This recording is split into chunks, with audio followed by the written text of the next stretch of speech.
How are you doing today? I'm sure you must be doing great. So here I am with you to talk about the most wanted yet not so explored idea of cooking yummylicious food without oil. Yes, no oil cooking. Sounds confusing and doubtful, right? I understand. Well, when I was a kid, my mom always told me the more you add oil to your masalas while cooking, the better your food would taste. No doubt she is a superb cook, but not so healthy as we all know. You know what? Since childhood, I have this weird problem of being a rebel in anything and everything. So, when my mom said you should use more oil in your cooking, my rebel bone tickled and forced me to do exact opposite. And I kept on trying cooking something or the other with considerably less amount of oil, what she always told. Yes, you are thinking it right. I failed miserably. But I learned what did not work. Then came a day when my food-loving father was diagnosed with cholesterol and had to go through 2 angiography, and trust me, I was scared. Doctor said, you must considerably reduce the intake of your oil in food and consider eating blank food. But my dad was absolutely not ready for that, as he always says. We live for eating, not eat for living. And I had a challenge in front of me. I cooked, and came out with recipes finally, which had no compromise in taste, yet cooked with minimal to no amount of oil. Yes, my dad was very happy, and I too. I know, in today's world, when we are having so many health issues at an early age, and when doctors are shouting and crying to make people understand to avoid oil as much as possible, still we fail. I know, it's absolutely not possible for everyone to eat bland food and develop taste of eating only boiled veggies and bland soups and live on fruits. So here I am to share my magic recipes of cooking yummylicious food without compromising on your taste buds. In this course, you will learn both vegetarian as well as non-vegetarian recipes like paneer tikka, potato wedges, grilled salmon, oven fried chicken, spicy chicken curry, along with Indian day-to-day curries like chole, matar paneer, shahi paneer, and many more. So, this is my kitchen, and you will be learning your life-changing dishes over here. I will look forward to your participation in changing your own life to create a better and healthier you. Hello friends, today we are going to learn grilled salmon and stir-fried veggies. So to start with, let's see the ingredients. So for grilled salmon, I have taken salmon fish. This is 900 lb, around 500 0.5 kg, and I have in salmon I have the skin on, and I have descaled it, and I have what I have done is I have given a small cut throughout the pieces. See, if you can see this, I have just given a small slits so that it will incorporate the spices well. In spices, I have taken garlic powder, then red chili powder or paprika powder, ground black pepper, then cumin powder and coriander powder. To talk about the measurement, this is the spoon that I use for all my measurements of spices. Here I have taken half spoon of coriander powder and cumin powder, around 1.5 spoon of garlic powder, as I am very fond of the flavor of garlic, and I have taken quarter spoon of ground black pepper, corn powder, and paprika powder, say 1.5 to 2 tablespoon, 2 spoon. This spoon, like the paprika powder that I am using here, it is not very hot, So if you have a paprika which is very hot, what you can do is you can use less. And then I have lemon juice. I have taken lemon juice. This is the spoon that I use. So I have taken 2 spoons of lemon juice. This is the size of the lemon and I have cut half and taken the half of the juice. I have taken curd. We call it yogurt as well. And this yogurt I have taken 2 spoons again. Let's get started with the marination. So for marination, I will take the salmon pieces.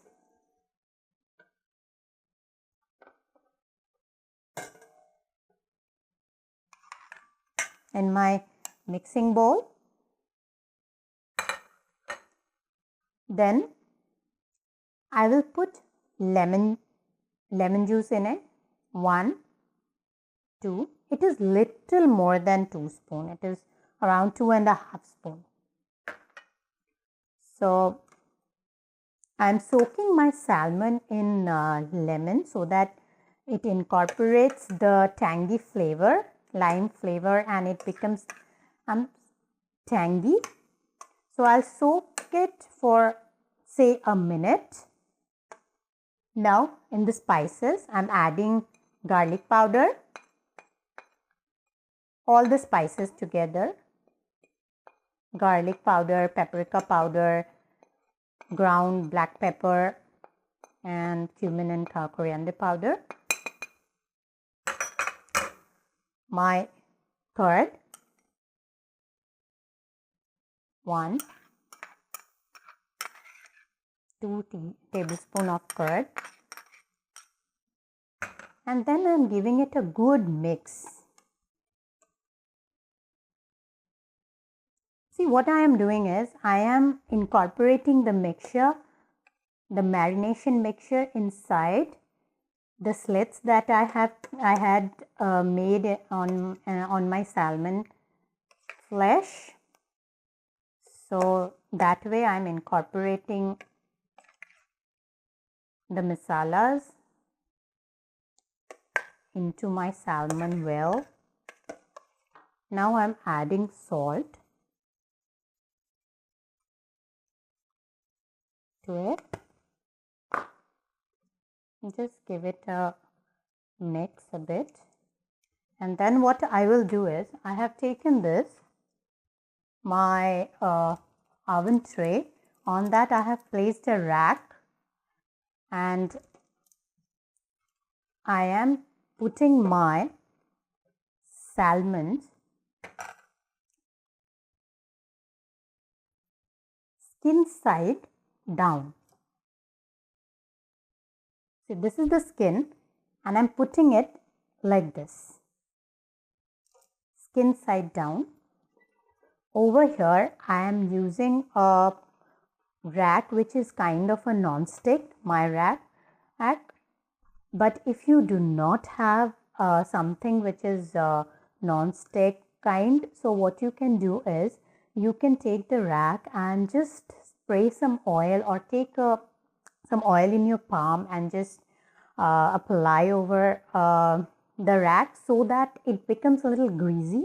So when you put the fish on top of it, it will not stick to the fish while grilling. Otherwise, like if it is if it is not non-stick, the flesh has a high tendency to stick, because we are not using any oil in our marination or our like in our fish, so it might stick. So you can consider that. So now it is ready. One thing I want to say is you don't have to keep the marination mixture for say for more than 5 to 10 minutes, because if you do so it will release water, because we have added all the ingredients, and because of curd, when we put salt into it, it will lose water. So we don't want that. So you basically you just make the mixture, dip your salmon in and use it. So now we are going to put it in our oven. I'm going to grill it. So here is my oven. I'm going to put the griller on, and I am putting my fish inside and locking it. I will grill my salmon for around 20 minutes, and once the flesh is cooked, what I will do is I will flip the salmon and cook it each side for 5 to 7 minutes. What happens is, when the salmon flesh is cooked, to give it a kind of a burnt structure that I will show you at the end when it is done. So that is where this 5 to 7 minute cooking helps. Let's check how much our salmon is done. So I'll take the salmon out.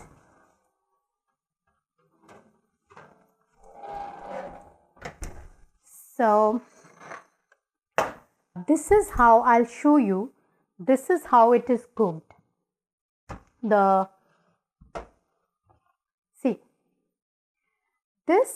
flesh is cooked and the edges are little burnt. So now what I will do is I will just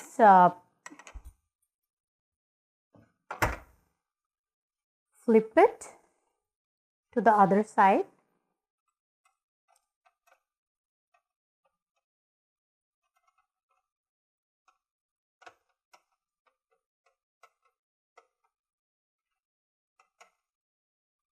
So that the skin side also gets cooked. You have to be very careful while flipping because it is very brittle now at this point. So what I have done is I have flipped it over like this, and I'm again putting it in my griller. Say you have to keep checking, say after 5 minutes or after every 2 to 3 minutes, because if you don't, it might get burned. So friends, let's check our salmon. I think it's ready.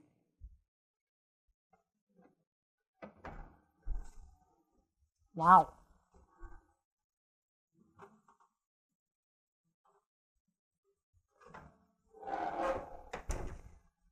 So this is our salmon, which is just smelling so nice. So what we will do is we will now take it out. I will show you, 1 minute, I'll show you how it turned out.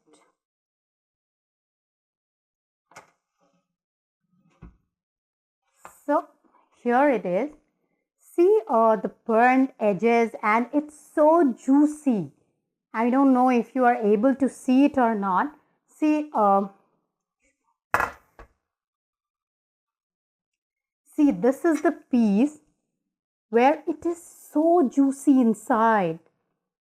So let's take it out, and I cannot wait more to give it a taste try.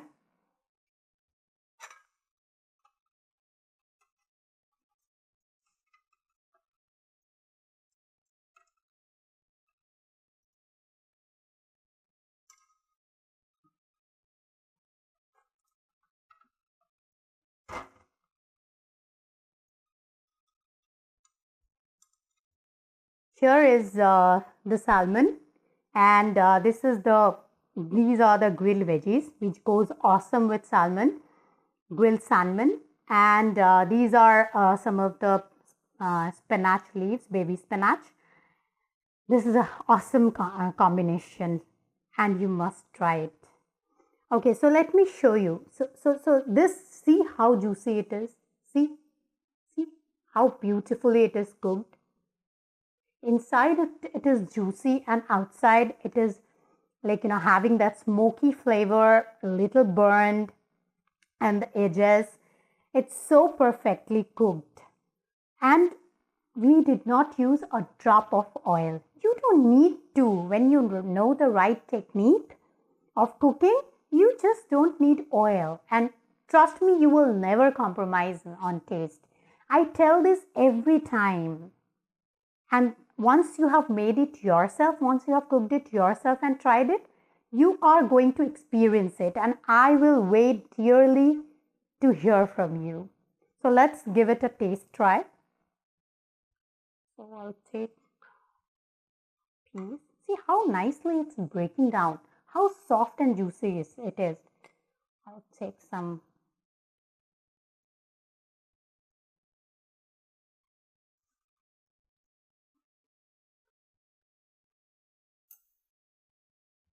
Oh my god, this is heavenly.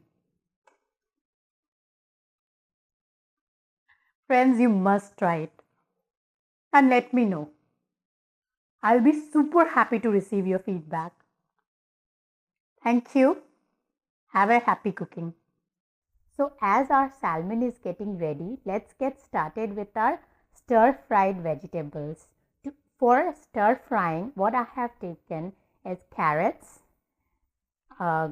green bell pepper, red bell pepper, and zucchini. So I have cut them lengthwise. This is the kind of a shape I have given, thin, long.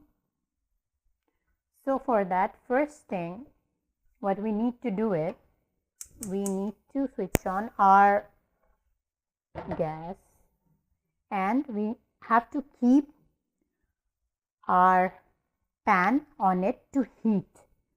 So as I always tell, if you are cooking without oil or with a spray, what I said like this, I do not cook anymore with oil. Nowadays at my home, I have made a choice to cook with no oil. And if sometime I have to use oil, like for stir fry veggies, you do not really need to use oil. But yes, if you need to grease your pan so that it doesn't stick, the vegetables doesn't stick to it.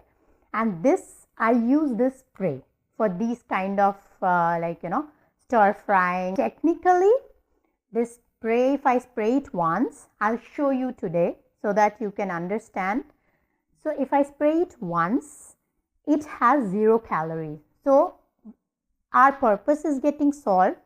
No calories is being added from oil, and at the same time, it will grease our pan, which will help stir frying our veggie. So let's do that.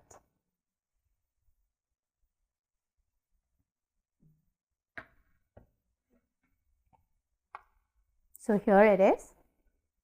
See, I will just put a small spray. See, this is the amount of spray I have done. This much only. I don't know if you are able to see it. It is just in one corner, not even visible. So my pan is very hot. We need it very hot. So I'm going to put my veggies in. Are you able to hear the sound? Because my pan is very, very hot. The moment I have put the veggies, it just released its water. And now I'm going to cook it on high flame for some time until the water gets evaporated.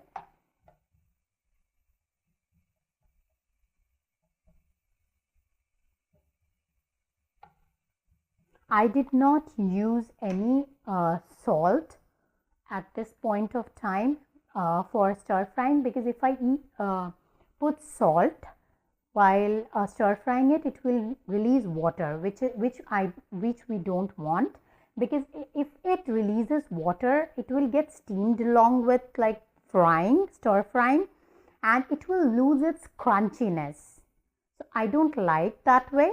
It gets little bit of boiled texture rather than crunchy stir-fried veggies texture.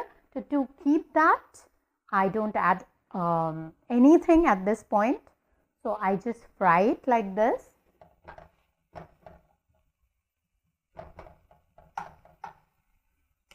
So this is how it looks when I have put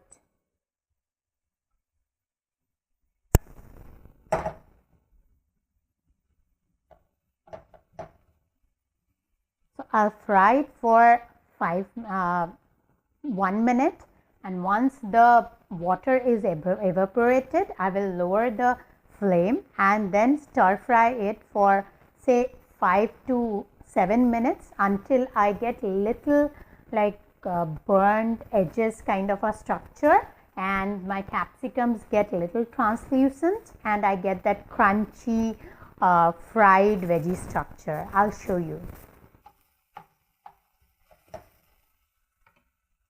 Water seems to have evaporated now, so this is how it looks.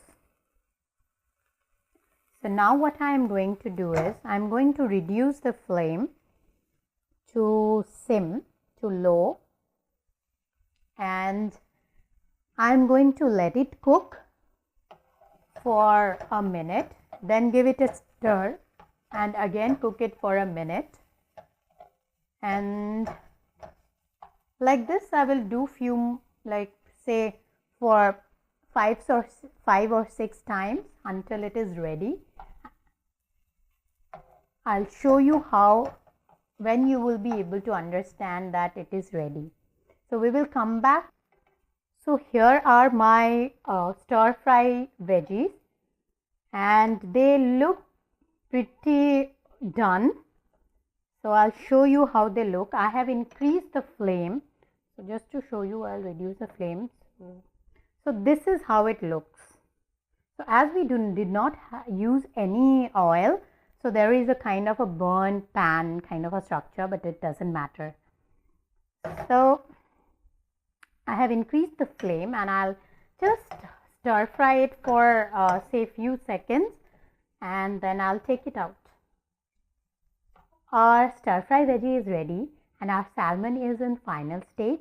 So we will come back once our salmon is ready and I'll show you how it turned out. So I'll take piece. See how nicely it's breaking down, how soft and juicy it is. I'll take some.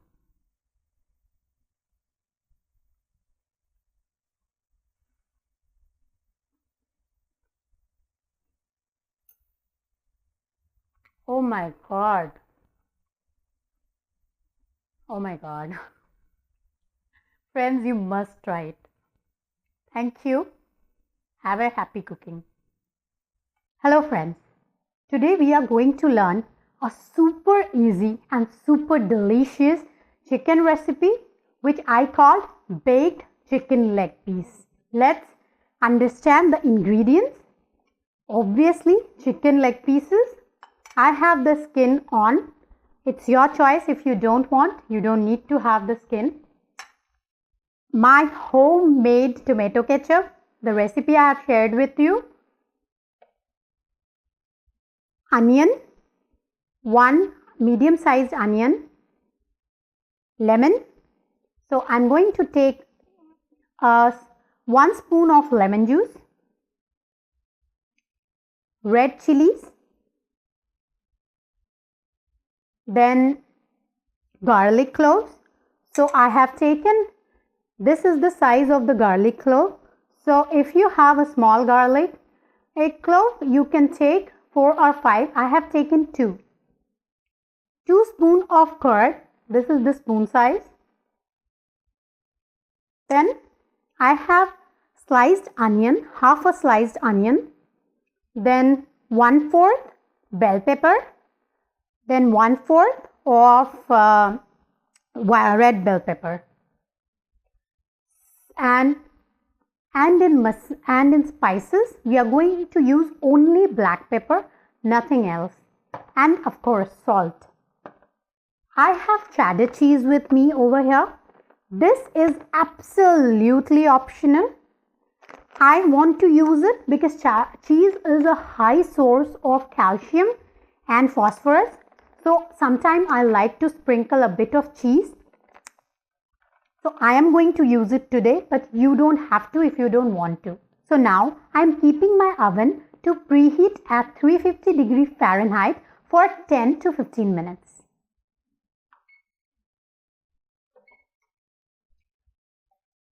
So let's get started with the recipe. For that we need a blender. In goes my onion, garlic, red chili, then curd,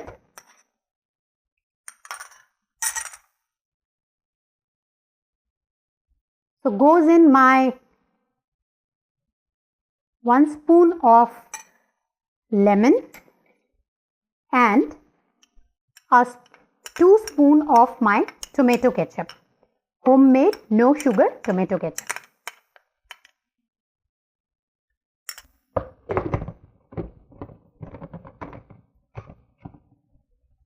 I am now going to blend it into a thick paste.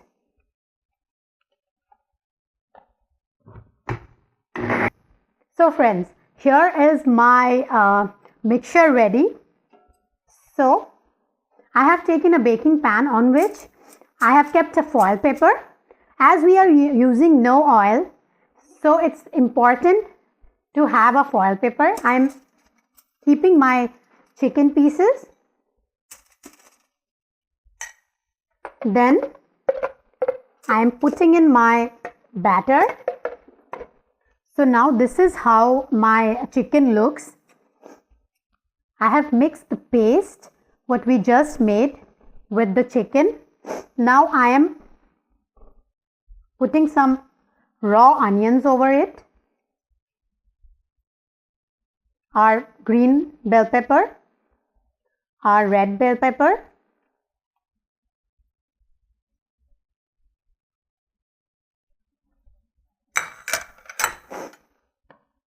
goes in some salt,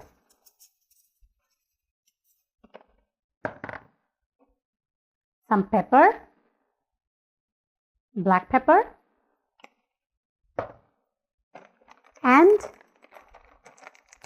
as I said, I like to use a bit of cheese because of its calcium and phosphorus richness. So I am using few strands of cheese. So here are our chicken mixture ready to go inside the oven.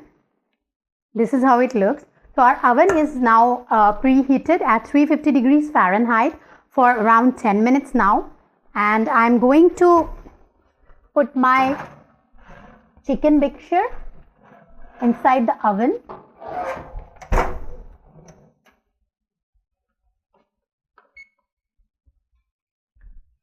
So friends, I have kept my chicken mixture inside the oven and I'm going to cook it for 35 to 40 minutes at 350 degrees Fahrenheit, after which our chicken, we will check the status of our chicken and it should be ready to be served.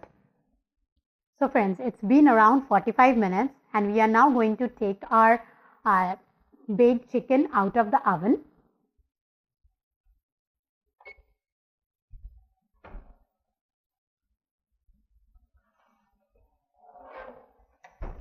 Wow, see how beautiful it looks.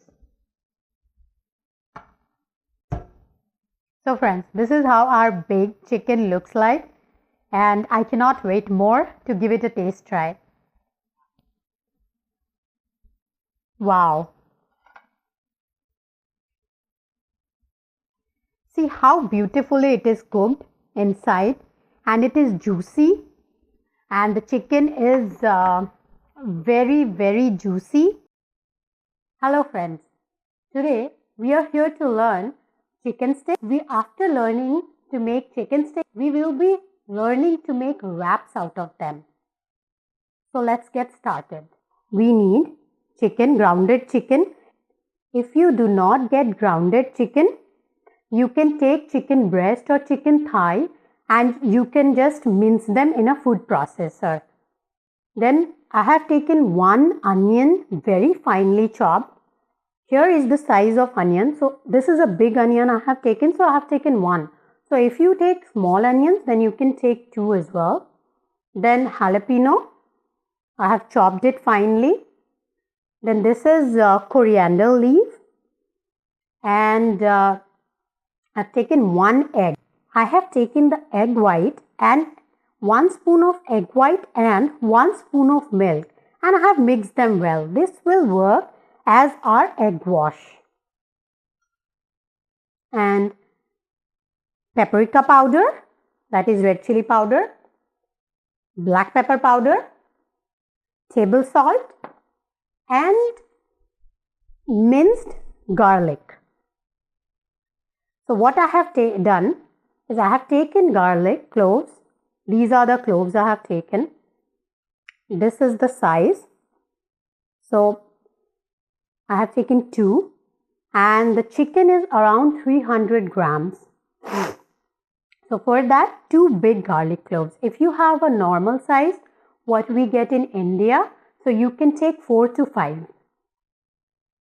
So let's get started with the mixing part. First, let's sanitize our hand. I like to use my hand while making the sticks. It is not mandatory that you also do that. For the mixing part, you can absolutely use a spatula or a spoon or a mixer, but remember, while making the sticks, you will have to use your hand. There is no other choice. And if you have any, please do let me know in the comment section and I will use that next time.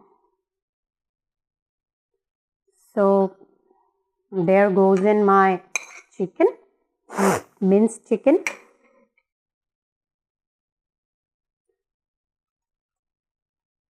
Then minced garlic, my jalapenos, onion,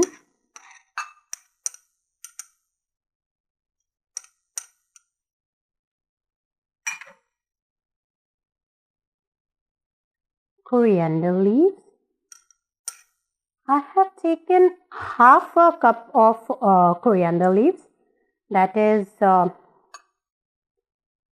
this much, a handful of coriander leaves chopped.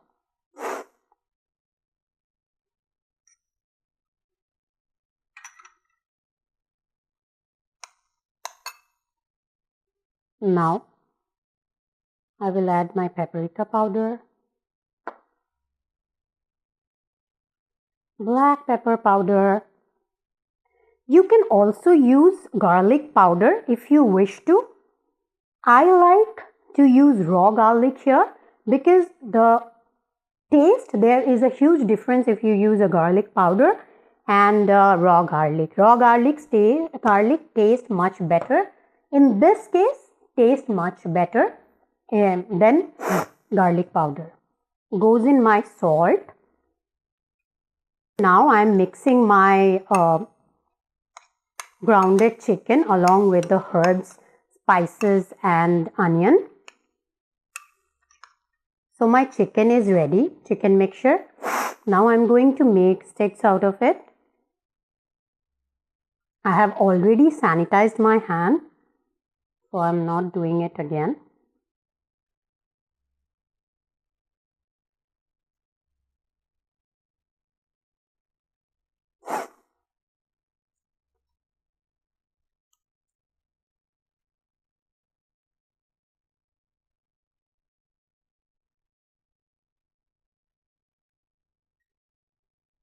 Chicken is very sticky, so don't worry, you just have to give it a roll cylinder shape.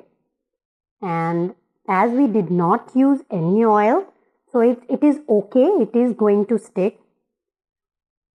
So here my roll is ready and I'm going to put it on my tray. So here my chicken sticks and my vegetable sticks both are ready. So now I'm going to just give my chicken sticks some egg wash.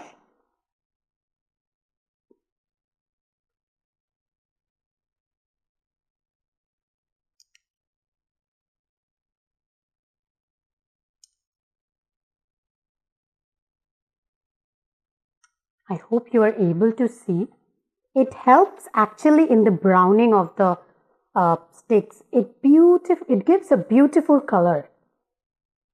Our chicken stick and our vegetable stick both are ready to go inside the oven to get grilled for 15 minutes, and then I will check them and flip them over, and then again I will cook them for 5 minutes each, and I'll keep checking them how they are cooking, and I have to be very attentive after they have cooked for 15 minutes because the chances of getting burned is high. So let's do it.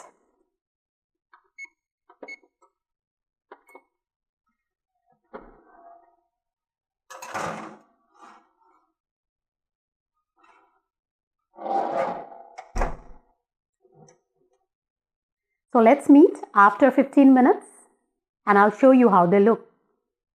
So we are back after 15 minutes and I'm going to check how they look now.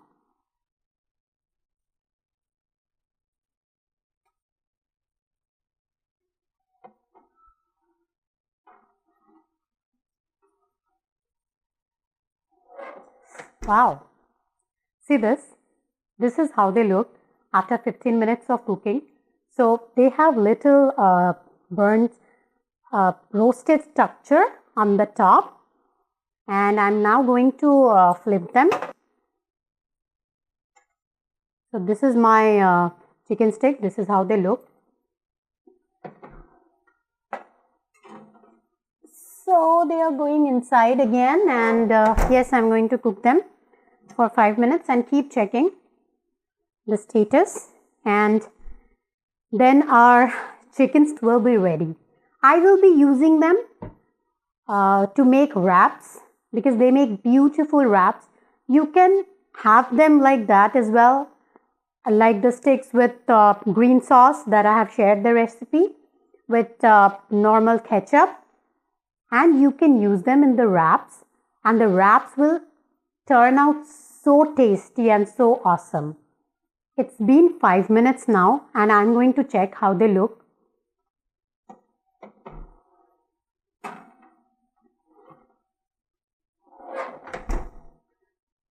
So this is how they look after 5 minutes, and I'm going to again flip them and cook them for 2 minutes. So I have flipped them and they are going inside again for 2 minutes.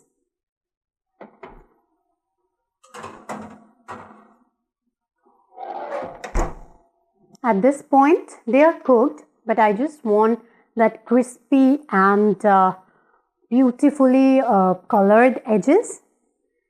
So at this point you have to be very attentive. So 2 minutes means 2 minutes. You have to keep looking. You might feel that they are done even after 1 minute. If you feel so, you should absolutely take them out. As I said, it is 2 minutes. It's not mandatory you have to wait for 2 minutes exactly. You have to be attentive at this point. And every burner, every griller is different. So if you are making for the first time, be attentive. Keep looking at the sticks every 5 minutes. Initially, it will take little more time to cook because it is getting cooked from all sides and inside as well. But after that, it is very fast. So first, it will be 15 minutes plus minus 2-3 minutes. But after that, you have to keep checking and you have to make your own calculation how your griller works. Oh, it's been 2 minutes and I am going to take them out again and check, and I believe they are cooked now.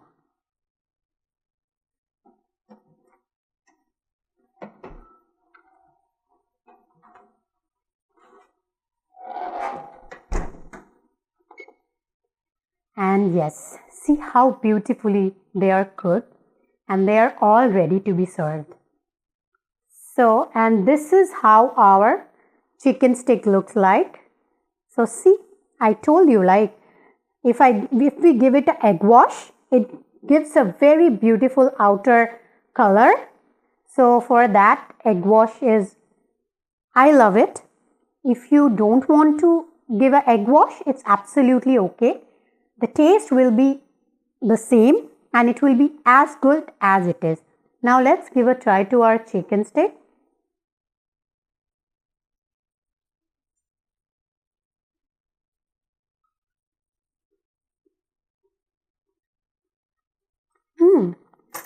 Very nice. Friends, you must try this recipe and we will learn to make wraps from them. Take care. Happy cooking. Hello friends. Today we are here to learn how to make chicken curry, spicy chicken curry. For that, let's start with the ingredients. So, we need chicken. I have taken 4 leg pieces. This is the size of the piece I have taken. Onion, very finely chopped. This is the size of the onion that I have taken. I have taken 2 onions, which is of this size. Then 1.5 tomatoes chopped. This is the size of the tomato that I have taken. Then bell pepper, green bell pepper. I have taken half of the bell pepper of this size. In spices, I have taken turmeric powder, which is half spoon. Then paprika powder, not at all hot. This is best for color. So I have taken 1 spoon. Then coriander powder, 1.5 spoon. And cumin powder, 1 spoon. And 1/4 spoon of black pepper powder. I have also taken garlic. So this is the size of garlic that I have taken. So this is the size of the garlic. And I have taken 2 garlics and chopped them. Remember, don't mince them. It's for this recipe, as we are going to use almost no oil, so it is better to chop them. Then table salt. And yes, today we will be cooking with spray oil. This is olive oil spray. I don't use oil at my home, but whenever I have to or I wish to, then I cook with oil spray. So I have been asked in my workshops, in my classes, many a times that people who are learning to cook without oil for the first time, they get very nervous when we are dry roasting our onion.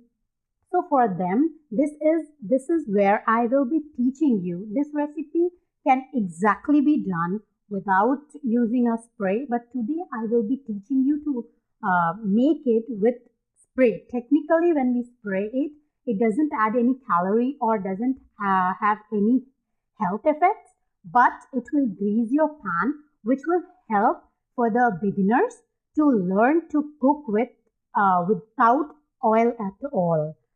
So let's get started. We have taken a non-stick pan today. I have now switched on my flame on high and I'm going to let it heat for say 30 seconds to a minute when the surface of our pan is very hot, and that point we will be adding our spray. So now our pan is hot and I can feel it in my palm. So here is the spray, and this is how I'm going to spray it to grease the surface.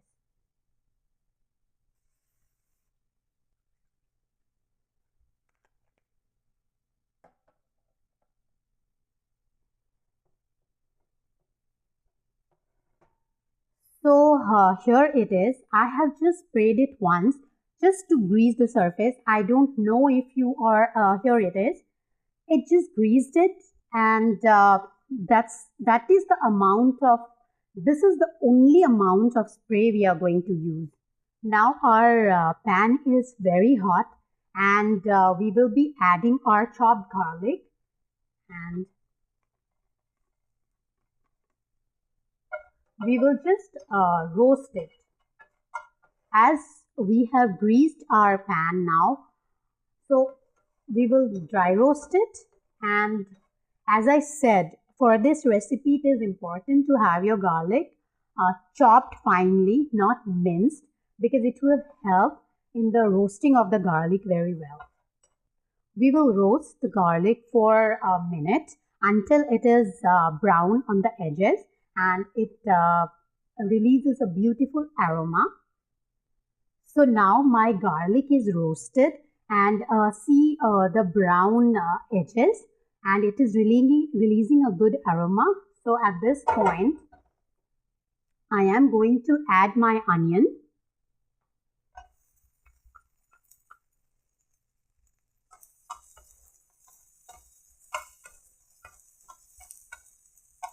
Give it a good stir.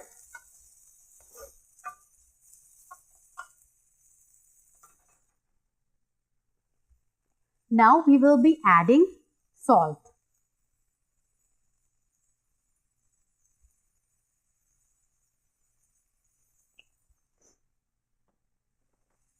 So I did add the salt, and as I added salt, it started releasing water. So that's how our onion will be well roasted. This is how our onion looks now, and we will cook it for say 5 minutes until it is beautifully roasted.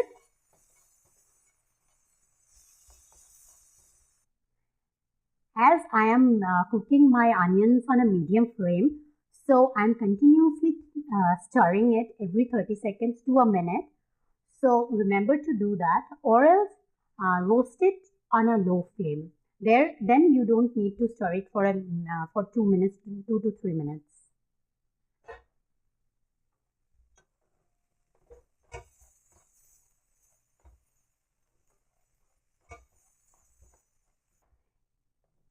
It's been 2 minutes. Our onion has been roasting, and this is how they look after 2 minutes of getting roasted, and the water has evaporated now. We will keep roasting it for another 3 to 4 minutes until it is very much translucent and releases a good aroma. It's been 5 minutes, and our onion is beautifully roasted, and it is golden brown and translucent. This is the time when we will be adding our tomato and spices mixture.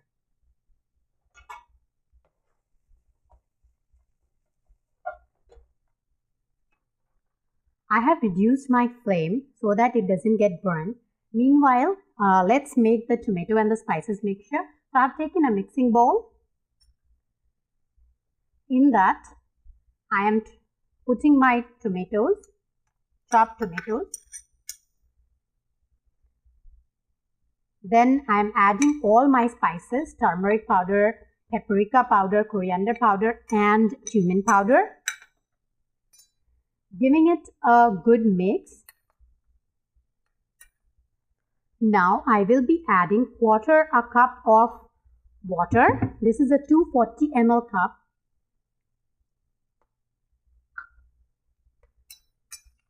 Give it a good mix so that the spices and tomatoes are well mixed with each other. So here, this is how it looks.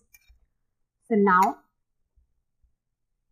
I have increased my flame, and I will add this mixture to our roasted onion and garlic.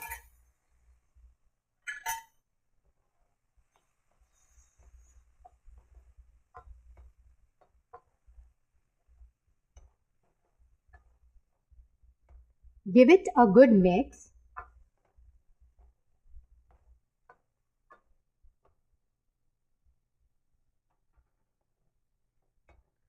This is how our tomato and onion mixture would look. And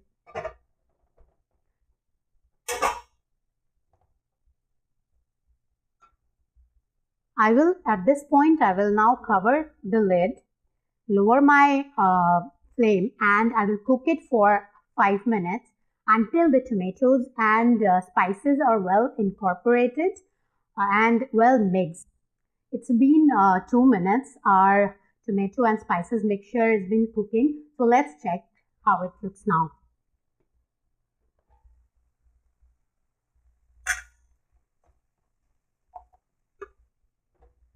This is how our tomato mixture looks after cooking for 2 minutes. We will cook it for say another 2 to 3 minutes, and then our spices mixture should be ready. It's been 2 minutes again, and our tomato and spices mixture looks ready.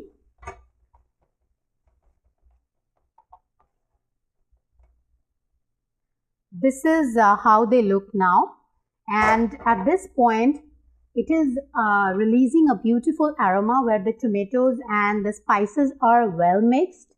So at this point we will be adding our green bell pepper.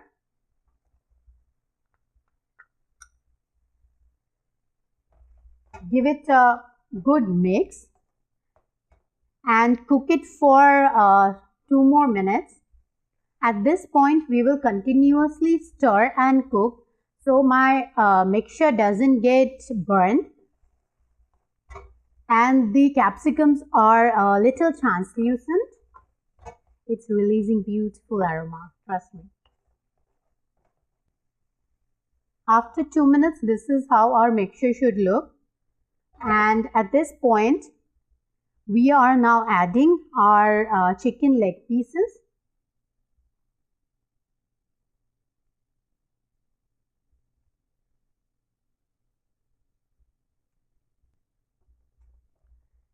This is how we are going to add our chicken leg pieces. Below is the tomato mixture, the tomato and spices and green bell pepper mixture.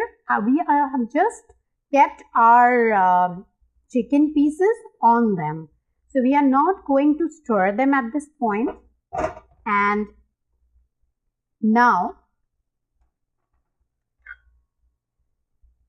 we have just covered our lid, kept our flame on low, and now we are going to cook our chicken mixture like this for say 30 minutes at a very low flame. So when we are cooking for long at a low flame, what it will do, it will ooze out the water that is there in the chicken. So you must have noticed I did not add any water. You don't need to, because chicken flesh has its own water, and as we are cooking it on low flame for a lot of time, so it's going to ooze out water and the whole mixture will have the flavor. The whole curry will get the flavor of chicken, and the overall texture and the overall result is awesomely beautiful. So I'll show you as and when it is cooked, and after 30 minutes of slow cooking, I'll return and I'll show you how does that look. It's been 15 minutes, so let's check how our chicken is cooked.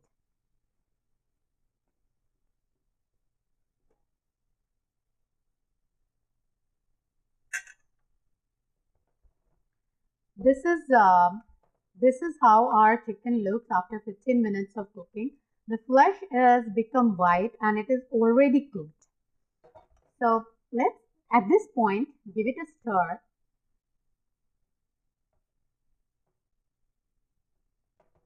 This is how it should look after mixing well, and now we will cover it and cook it for another 15 minutes. And at this point, if you wish, you can add say half a cup of water also and cook it in medium flame for 15 minutes. I don't feel the need of water because my chicken is very juicy. So you have to look for your meat and accordingly decide. It's okay if you add a bit of water, and if you are doing for the first time and not very sure, you can add a bit of water. It's been 30 minutes in total, and let's check how our chicken is cooking.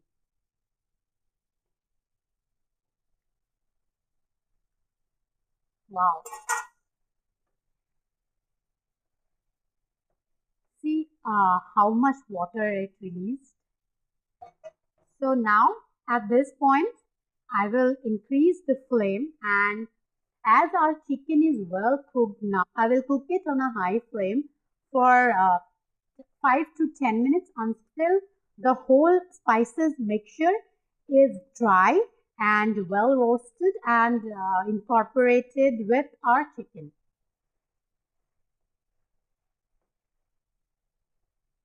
When you have opened the lid after 30 minutes, if you still feel that your chicken mixture has not oozed out a lot of water and the mixture is dry, so it's good that you add, say, quarter a cup of water, and then give it a good stir. Cook it for 2 minutes with lid on, and then open the lid and then cook it the way I am cooking it now on a high flame, so that the whole mixture is well blended and very, very well cooked.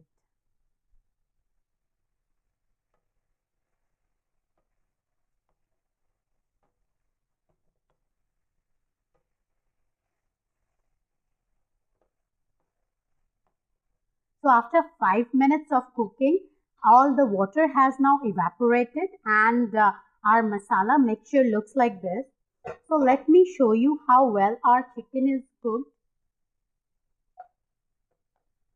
So this is the piece of chicken, and this is so very well cooked. See, the flesh is now absolutely cooked and white in color. So, and it has incorporated all the spices. So we will cook it for, say like this, for some more time.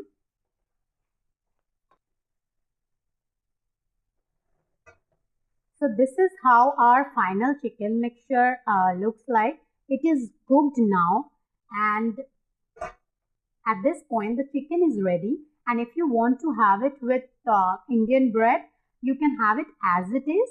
And if you want to have it just like that, enjoy only chicken, then also it's perfectly ready to be served. But I will be having it with rice today. So what I will do is I will give it, as it is dry now, I will make it a little gravy. So I'm going to add water now.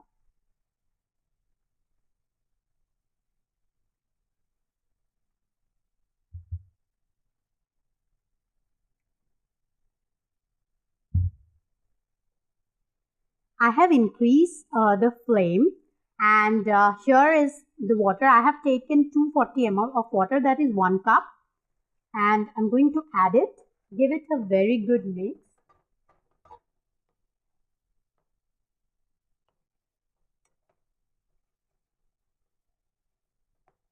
I have given the chicken mixture a very good mix after adding water, and we will cook it for say 5 minutes on a very high flame, and our chicken will then be ready to be served hot with rice. After 5 minutes of cooking, this is how our final chicken gravy looks like. So here it is. I hope you are able to see. So now I'll switch off the flame and transfer it in a serving bowl, and I'll show you how it looks like and how it tastes. This is how our chicken gravy looks like. It looks so delicious and it smells so nice. So let's give it a taste try.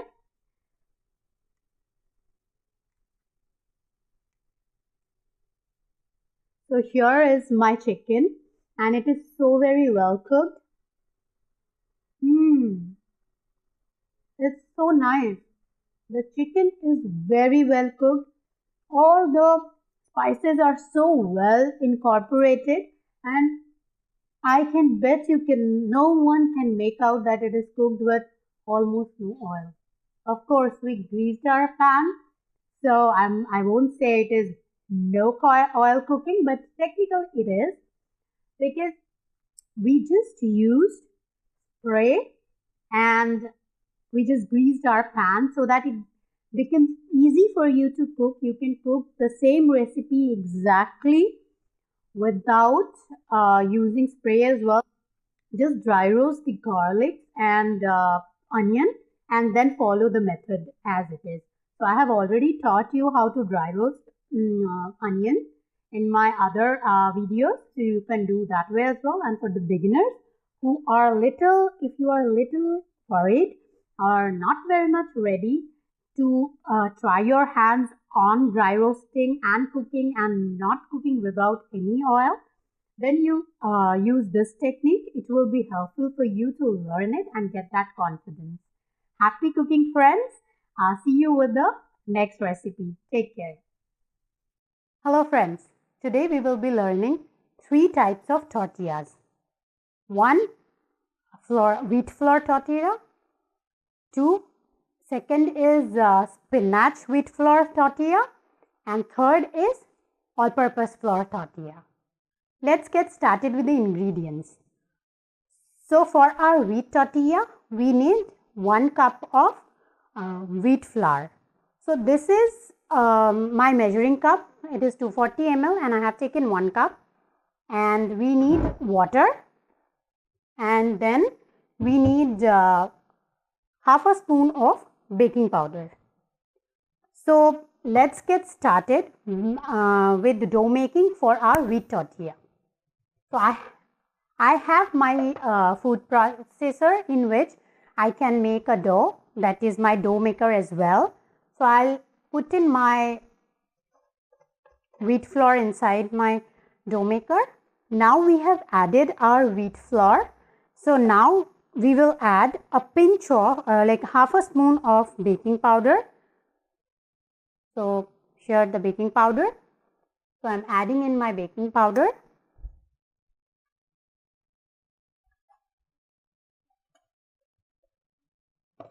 And water.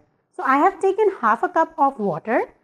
So it's better to take less water, and as required we will add more.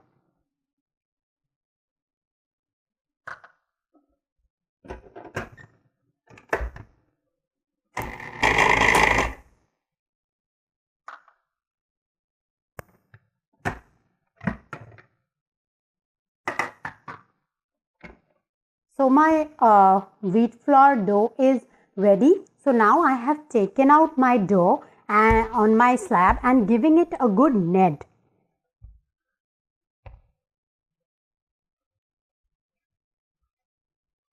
The dough should not be very soft and at the same time it should not be very hard. So and it should not be sticky. See, I'm holding the dough in my hand and it is not sticking to my palm. Now we will make our all-purpose flour tortilla. The process is same. I have 1 cup of all-purpose flour. In that I am adding half a spoon of baking powder,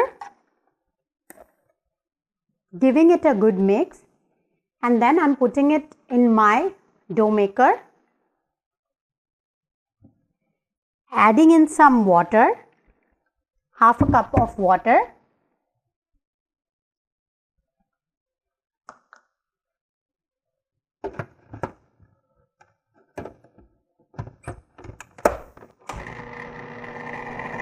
I have taken my all-purpose dough flour out of the processor dough maker and I am again giving it a good knead so that it becomes shiny and stretchable. So now my all-purpose flour dough is also ready.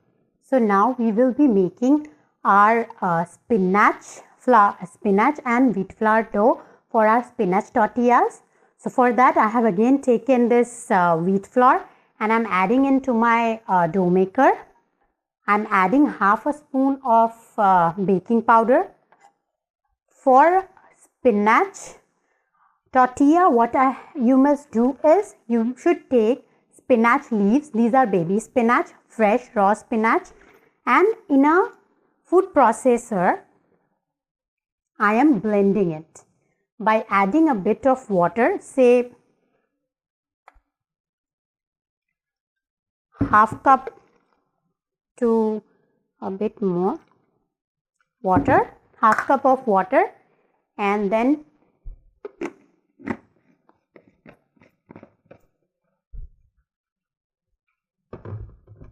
so my spinach mixture is ready. I added water and spinach and blended it well. I use a NutriBullet blender. You can use any blender, whatever is your preference, as long as it is blending smoothly. So I'm going to add it to my wheat flour, and then I am going to, and now I am going to make a dough out of the wheat flour and the spinach. I have taken my wheat flour and spinach dough out of the dough maker and I have gave it a good net, and this is how it looks. So now all the doughs are ready. Wheat flour dough, all-purpose flour dough, and a spinach and wheat flour dough. So let's start making the tortillas. So first, for that we need a rolling pin and some wheat flour I am using to roll the tortillas. I'm going to take some sanitizer and sanitize my platform. We will start rolling our tortillas. First, we will start with our wheat tortillas.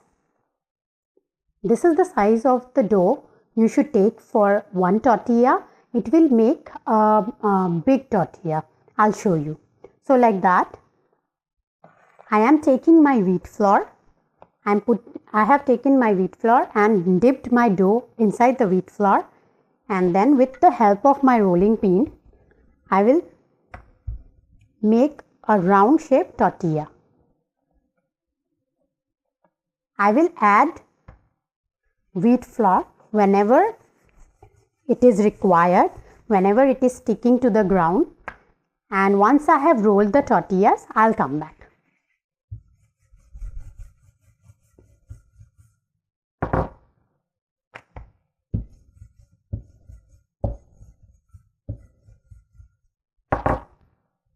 So you must add a bit of flour every time you are rolling with the help of your rolling pin, as we have not added any oil and as we are not using oil while rolling as well. So you have to use a bit of flour while rolling.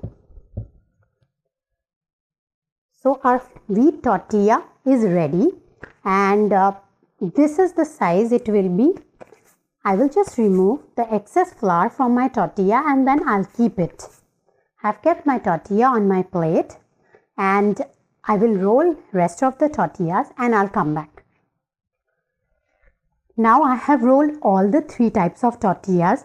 Here is a wheat flour tortilla, here is the all-purpose flour tortilla, and here is our spinach tortilla. So we will now roast them.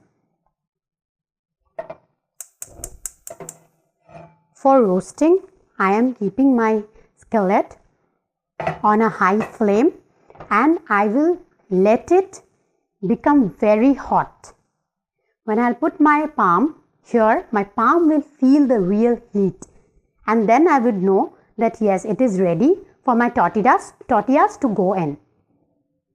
As my skillet is heating, I want to share with you guys that you must have noticed that I did not add salt while making dough or while kneading. This is because in my family I avoid using a lot of salt, but if you wish, you can use salt while making the dough. It is absolutely your choice. So now I think my skillet is hot and I can feel the heat. So as they are big, so I'll put it like this and then I will spread them a bit. We would know they are cooked when they will become bit translucent, and then I'll flip it over. See, this is how they will look. They will look little transparent, and you would know that they are a bit cooked, and they will, as we have added baking powder, so they will puff up.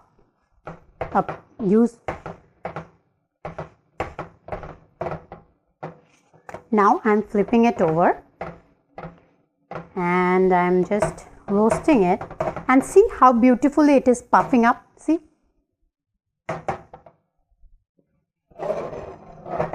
and we must roast it on a high flame. Don't leave them unattended. Keep rolling them so that they get uniformly cooked from all sides well and doesn't get burned at one place. So again, I'm flipping it over. See, now it is puffing up from all sides. So this is how the tortilla will look after getting roasted from both sides. So now I will just put it in my tortilla case. Now we'll take our all-purpose flour tortilla and we will roast it the way we did it for our wheat flour tortilla.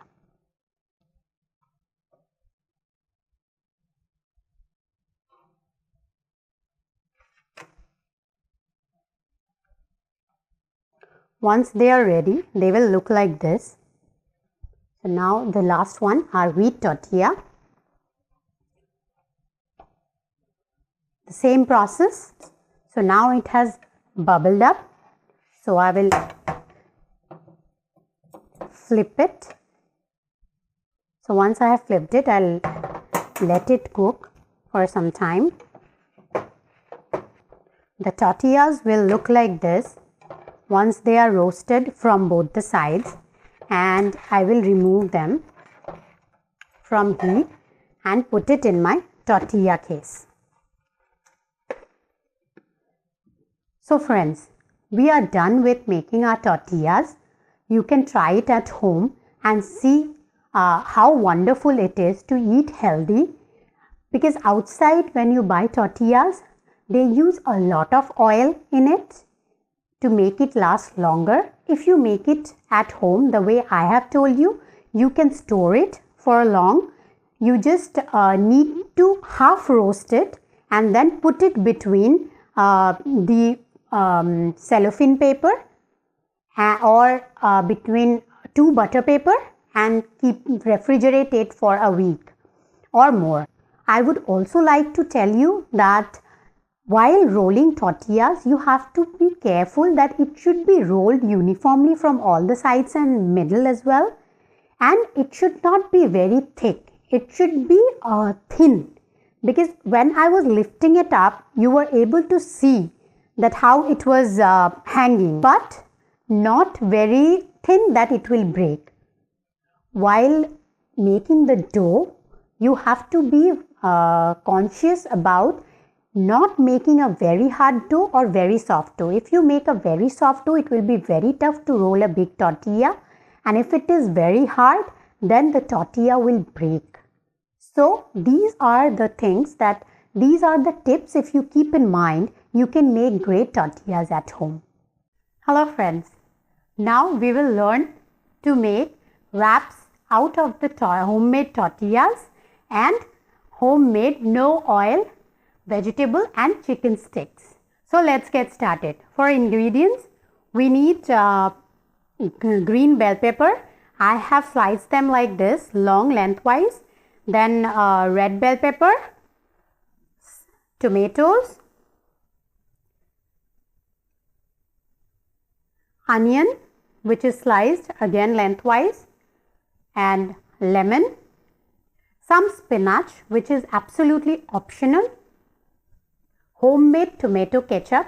This is my homemade no sugar tomato ketchup. I will share the recipe with you.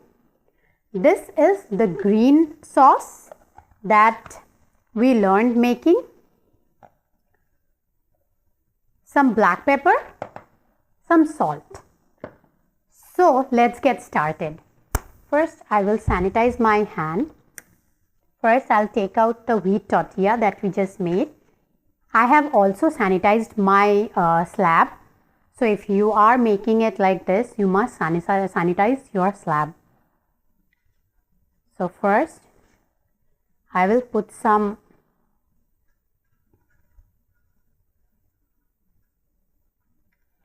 green bell pepper,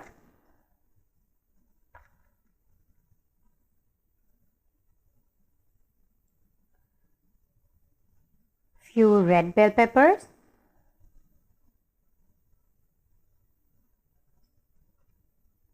tomatoes,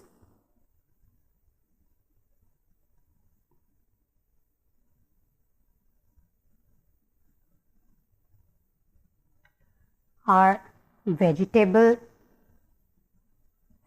stick,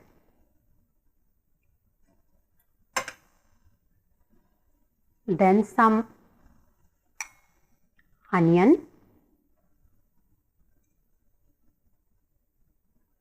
on top, few leaves of spinach.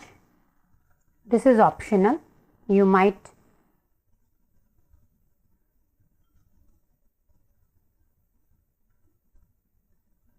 now I will squeeze some lemon juice. Take my green sauce, pour some green sauce on it.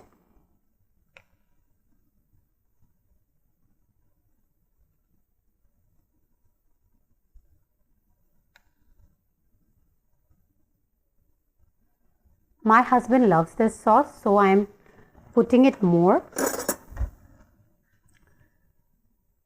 Homemade no sugar tomato ketchup.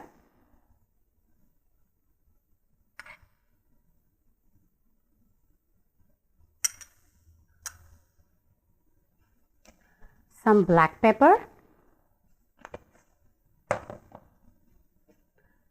Very little bit of salt because our stick already has salt in it. So now you just wrap it like this, then again wrap it and fold it here. So your wheat tortilla wrap is now ready. This is our all-purpose flour tortilla, and we'll make the roll now with all-purpose flour tortilla. The same way that we have just made.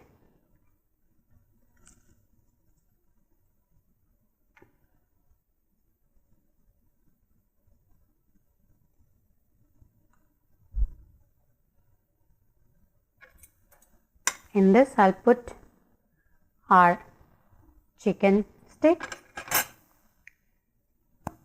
put some onion,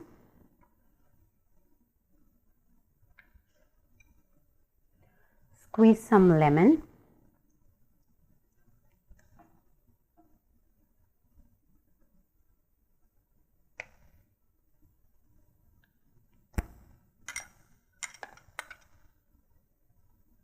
our green sauce and ketchup, tomato ketchup,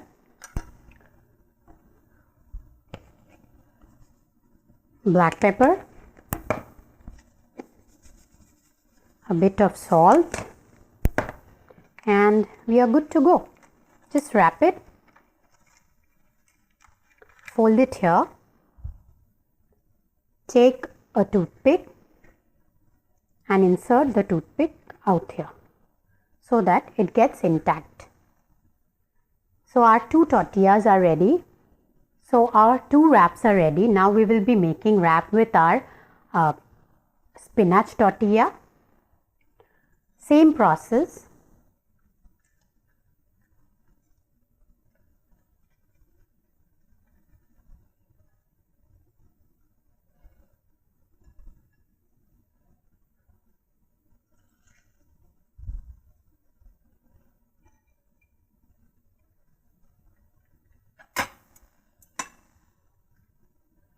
Chicken stick. You can put veggie stick as well. Your choice, absolutely your choice. Green sauce, some ketchup,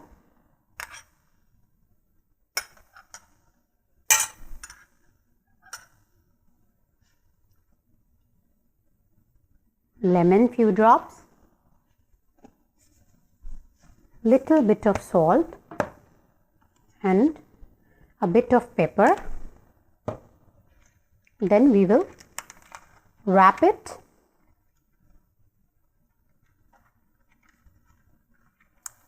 and then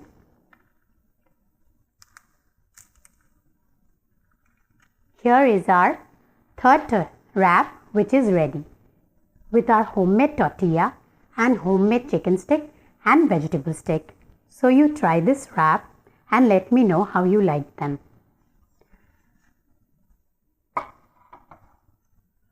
One thing I want to share with you is that while making homemade tortillas, you have absolute authority whether you want to have it crispy or not. If you want to have it crispy, my house, everyone likes it crispy.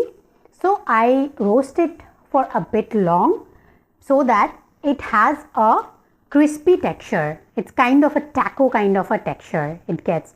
So it is crispy and well cooked. But if you do not want crispy and you want it a normal wrap which is soft, so what you can do is you should roast it for a less amount of time.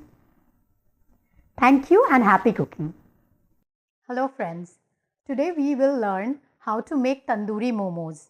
It is also known as tandoori dumplings, and we will do it without using a single drop of oil, and the taste will be awesome. That's my promise. Let's get started. The ingredients that we need. We need chopped onion, very finely chopped. We need chopped coriander leaves. We also call it cilantro. We need chopped jalapenos. You can take green bell pepper as well. You can chopped red bell pepper and some carrots, as I'm very health conscious. Then we have some ground chicken. If you do not get ground chicken like this, what you can do is you can any time take chicken breast or chicken thigh and mince it in a food processor. So that will also do equally good. Then we have wheat flour. You can also use all-purpose flour, but I am using wheat flour over here because it has got health benefit over all-purpose flour. Then you need curd. I have taken 2 tablespoons of curd. So when I say tablespoon in my cookings, this is the spoon that I use for measuring. So you can choose a spoon something like this, not a bigger one, not a small one, so that the quantity wise you will be sure. And in spices we need garlic powder.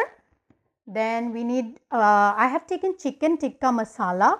So this is the masala I use. If you do not have chicken tikka masala, you can use red chili powder, coriander powder, cumin powder mixed together. I will describe it in the comment section where you can take a note that in case you don't have chicken tikka masala, you can use that as well. Then table salt and black pepper powder. So the onion that I have used, I have taken 1.5 onion, and the onion is of this size. So a medium sized onion you can say. So let's get started. Ground chicken in a mixing bowl. In goes onion, chopped onion.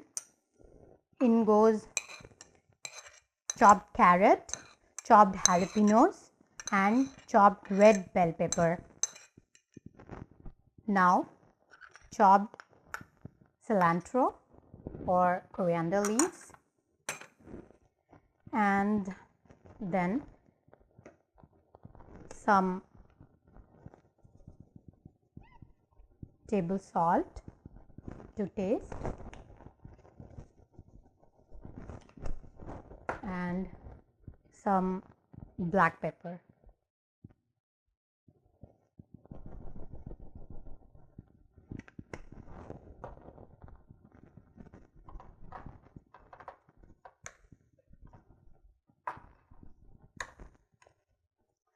This is how it will look after mixing all the ingredients for our filling. So now we will work on this is the chicken mixture for our filling. Now we will work on, I will keep it aside, and we will work on making a dough. So I use a food processor, so you can use whatever is fine with you.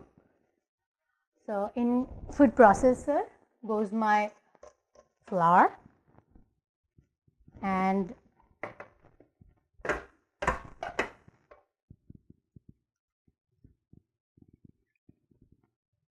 in goes a cup of water.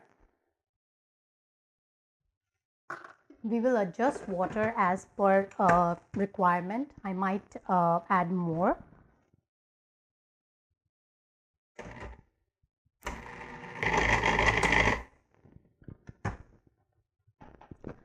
So our dough looks ready. So this is the dough. The dough should not be very soft and it should not be very hard. So the dough should be kind of soft like this. Like for the way we make the dough for pizza dough or chapati dough, but definitely not the way we make naan and all, which is very sticky. It should not stick to your hand, but it should be very soft to roll.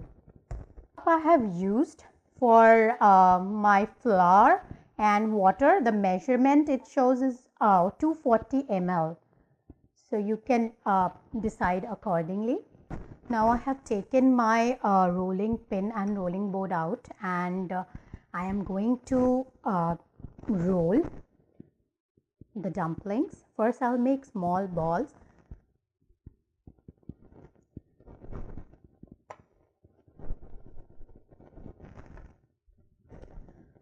These are the size of balls you should make. Like if I keep it on my palm, this is the size it will it will be like. So here are my dumpling balls. So I'll take one, roll between my palm, dip, as we are not using any oil, so I will dip it in a flour so that it doesn't stick to my pin. So here is my flour.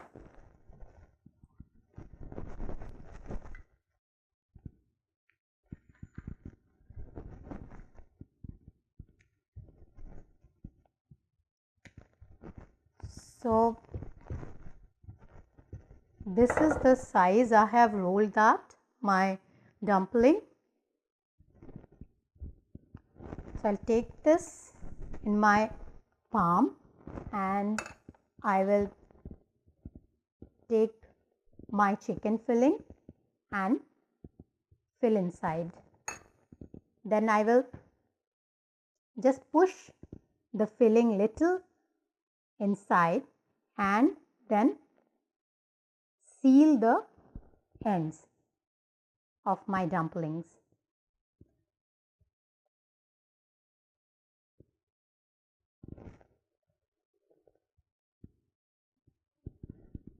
You have to seal it well, otherwise while you bake them in a tandoor, in an oven, they may come out. So here is the dumpling.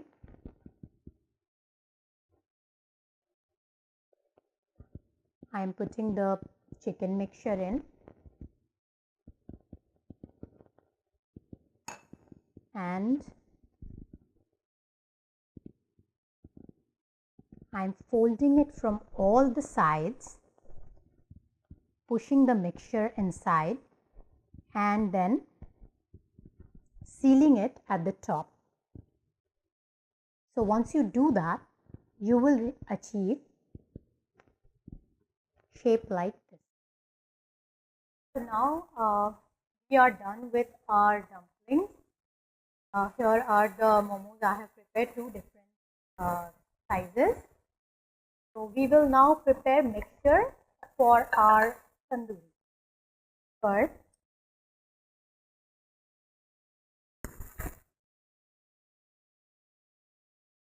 this is magic sauce, I call it. This is tomato, onion, and red chili sauce. And yeah, this is prepared without a drop of oil. And I'll share the recipe myself.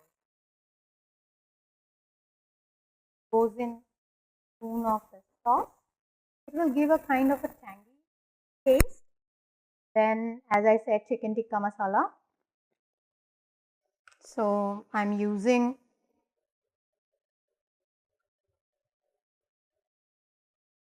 one spoon, 1.5 spoon. Then here is a garlic powder. So garlic powder I eyeball. So if I have to tell you how much, it's like half a spoon or a bit more. Then definitely salt to taste.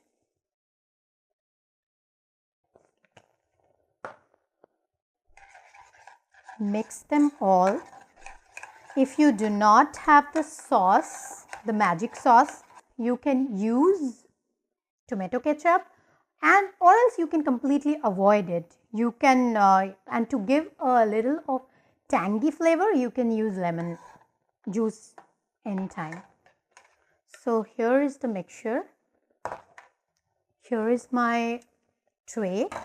What I have done is I have taken oven rack, oven tray. On that I have placed the oven rack, and what I am going to do is I am going to pour little bit of water.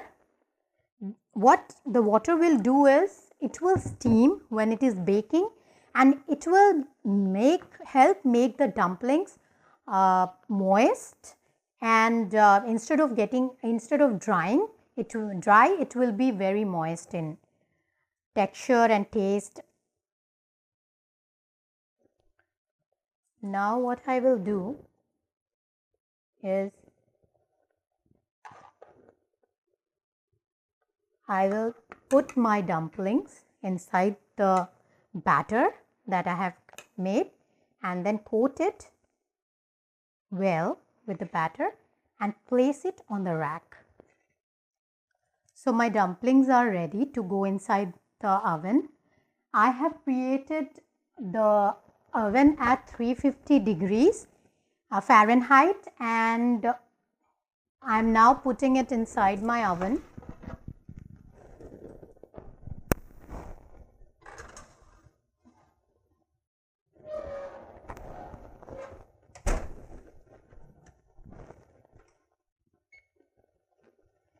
And I will bake it in the oven for around 30 minutes, and after that I will grill it for 5 minutes, 5 to 7 minutes probably, to give it a nice tandoori little burnt texture. So I have taken the tandoori dumplings out of the oven, and here they are all ready, and we are ready to taste it.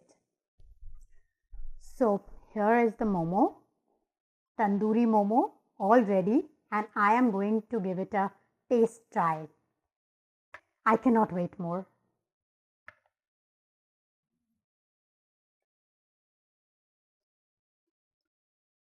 You know, you have that tangy flavor, and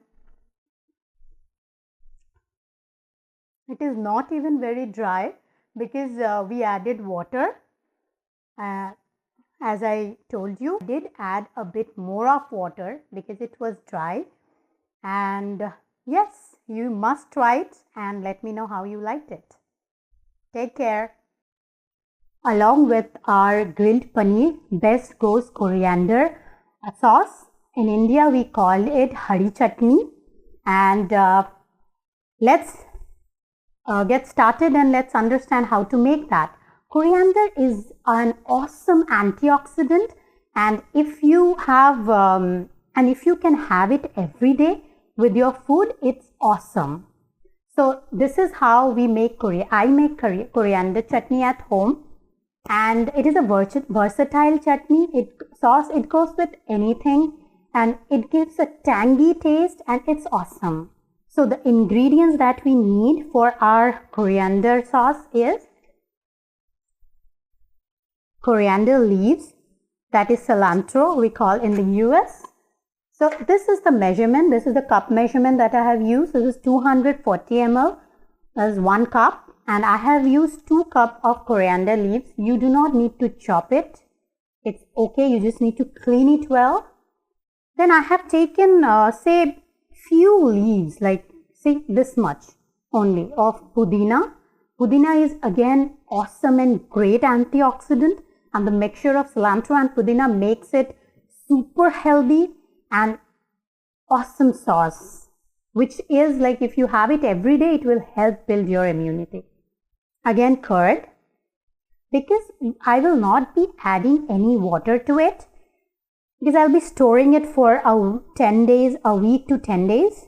So I do not add any water, and if I add water, I cannot store it for more than 2 to 3 days.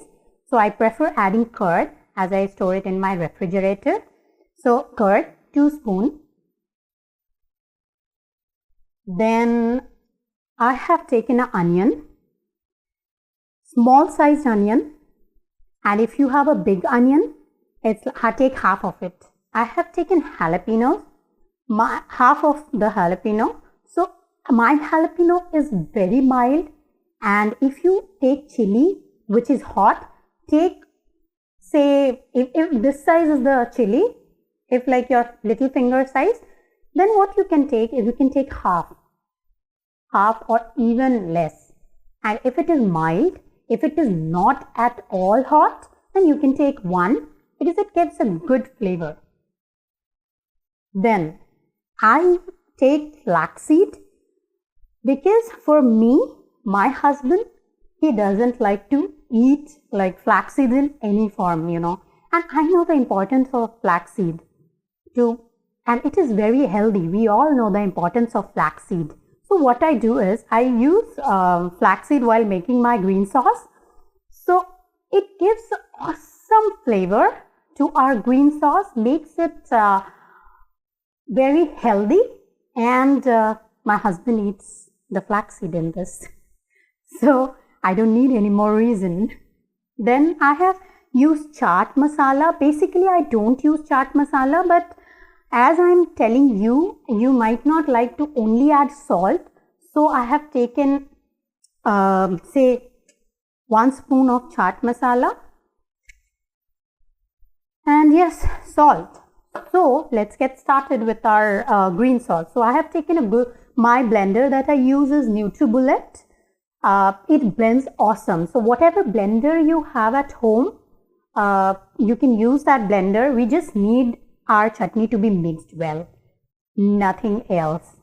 So I use this. Your blender goes well with whatever blender you have. So I will add my coriander leaves, goes in.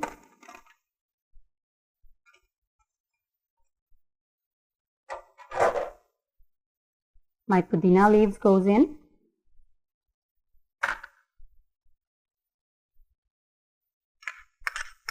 Curd. Remember I said 2 spoons only. Yeah. Then my super healthy flaxseed. I haven't roasted it.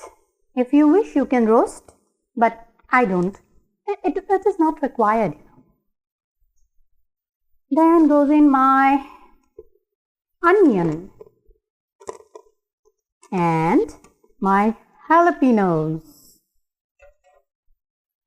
Then goes in my chaat masala. and salt. Don't use a lot of salt in the beginning because chaat masala has salt. You can add salt anytime. So you better taste it and add salt. That I find better. So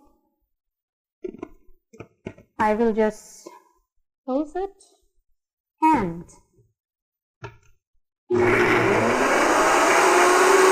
so now my coriander chutney, that is green sauce, is ready. So what I will do is I'll show you how it is.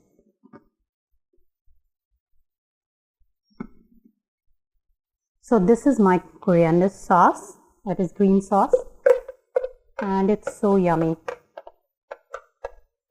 So this is the green sauce and I'm dipping it in my coriander sauce, that is green sauce, and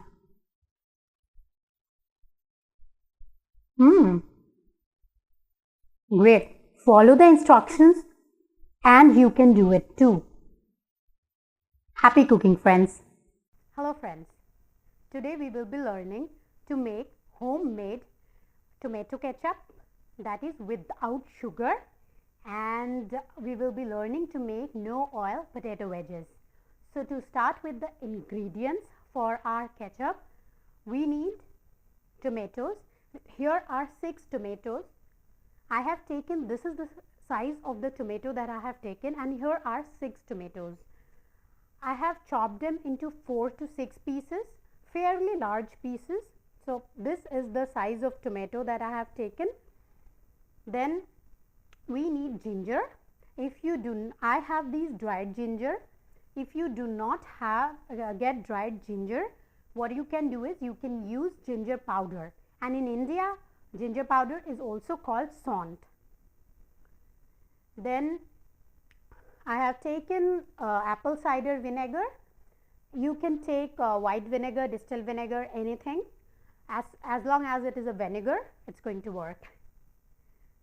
So, and then we need honey. This I have taken 100% pure honey. You can take if you have like honey from local market, from the beehive and all, so you can use that. And one more thing I want to share here is, if you are a vegan and you do not use bee honey, you can use maple syrup as well. It works equally fine. Then we need rock salt. In India we call it sendha namak.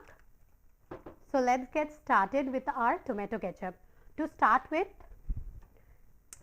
I have taken a container and it is non-stick, and what I am going to do is I have switched on my flame on high and I am going to put my tomatoes, all my raw tomatoes in.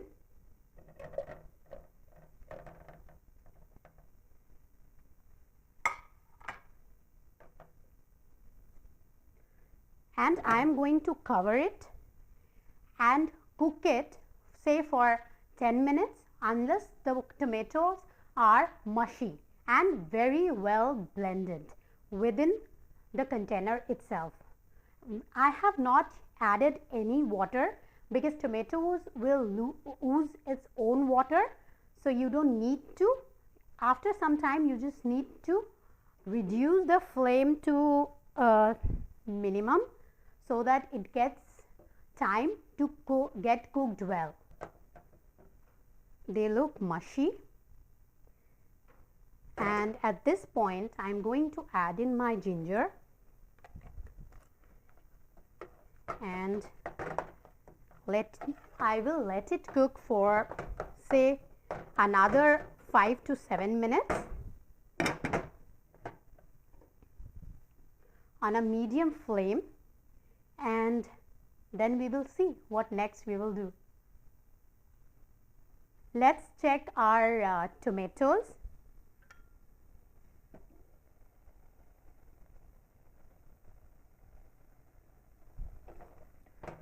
So my tomatoes are now mushy and very, very well cooked. So I'll probably cook it at a high flame for a few seconds, maybe 30 seconds, and then I will switch off my flame and I'll show you how it looks now. Here it is. This is how it looks, all mushy. I have now transferred my tomatoes to a blender and I'm going to let it cool for some time and then we are going to blend it. So now my tomatoes are well blended and I'm going to transfer it to through a sieve. I'm going to strain them so that if there is any seeds or skin left, it will not come in our sauce. How our tomato mixture should look.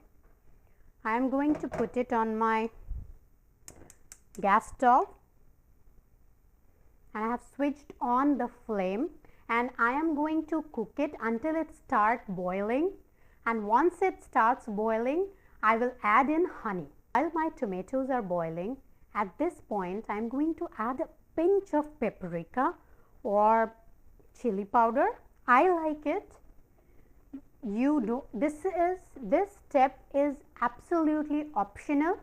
You don't need to add paprika if you don't want to. So my tomato mixture is now boiling. This is how it looks now. So at this point I will add in honey. So I'll be adding say 3 to 4 spoons of honey. I have added 3 spoons of honey in the beginning. I will cook it for 5 to 7 minutes and then I will taste it to see if we need it more sweet. So if we need it, we will add more, or else we will not. It's been 5 minutes. Our tomato ketchup is cooking. So we will now give it a taste and see if we need more honey. I don't need it more sweet, so I'm not going to add honey anymore. So I'll keep cooking it, and at this point I will add a pinch of or a quarter spoon of my rock salt.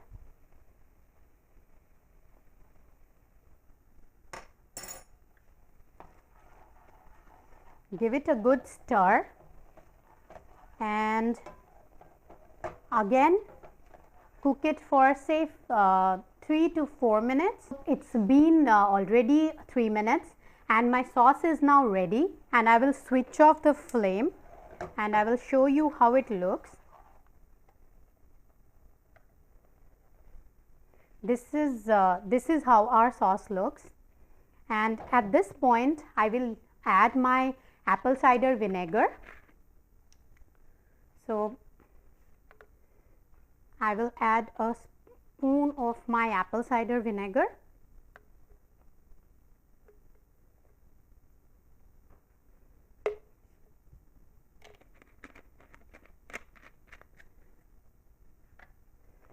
I will give it a good stir. Friends, our sauce is now ready. So let's check how it looks like. This is how it looks, and I have added apple cider vinegar. If you add vinegar, it will help in preserving your sauce. You can preserve it for say a month as well in the refrigerator, and if you want to preserve it even longer, you must use sodium benzoate. I don't use it because I prefer making it every month or every 3 weeks. So friends, our sauce is now ready to be served. Our tomato ketchup is absolutely awesome. You cannot make a difference between the tomato ketchup that you buy outside and the one you made, and I would say it is even more tastier than what you buy outside. So do try it and share your experience. I will wait to hear from you.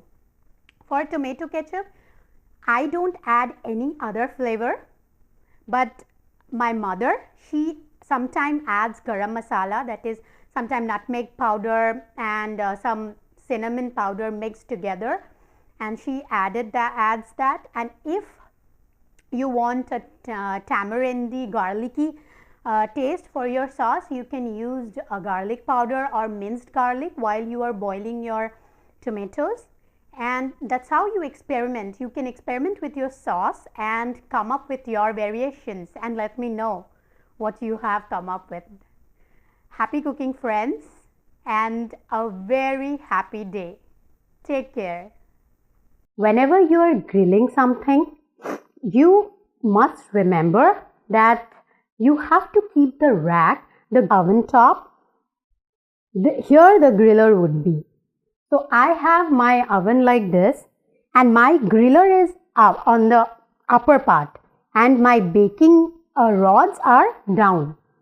So when I am grilling something, I have two trays placed. One tray is placed near the griller, the rods, and another tray is placed near the griller. So that when I am grilling, I put my whatever I am grilling, I will put it near to the grilling rod which is on top. And when I am baking, I will keep it on the second rack so that it will be near to the baking rod. So this is important part. So next time you grill, you have an oven, you first check where the grilling rod is. Sometimes the grilling rod are at the side as well. For that you don't even have to worry.